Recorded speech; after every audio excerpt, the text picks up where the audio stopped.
चलिए दोस्तों, फटाफट बात कर लेते हैं सास बहू की पाठशाला फिल्म के बारे में, जो कि इस फिल्म में काम किया है अंजना सिंह जी, जो कि काफ़ी बड़े लेवल का फिल्म बना हुआ है। बहुत ज़बरदस्त फिल्म है, तो आप लोग वीडियो को लास्ट तक देखते रहें।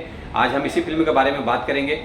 और जो लोग भोजपुरी बुढ़ागाबाद चैनल को अभी तक सब्सक्राइब नहीं किए हैं, वो लोग सब्सक्राइब कर लीजिए। चलिए वीडियो को शुरू करते हैं।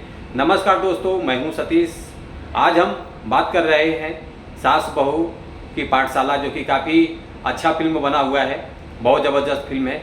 और इस फिल्म में जितने भी स्टार कास्ट हैं, सबकी भूमिका अलग अलग है। लोगों की कहानी बहुत ज़बरदस्त बनी हुई है। और बात कर लेते हैं स्टार कास्ट का, तो अंजना सिंह जी हैं, अंशुमन सिंह जी हैं, मनोज टाइगर जी हैं, विद्या सिंह जी हैं, प्रेम दुबे जी हैं, जो कि काफ़ी अच्छा फिल्म है, पारिवारिक फिल्म है। और 1 घंटे में व्यूज़ के बारे में बात कर लेते हैं। 1 घंटा हो गया रिलीज़ करके, 2000 व्यूज़ आया है, लाइक 40 आया है और कमेंट 5 आया है। 10 मिनट 52 सेकेंड का ये फिल्म है। और Bhojpuri cinema TV channel YouTube पर रिलीज हुआ है, तो आप लोग जाकर देख सकते हैं।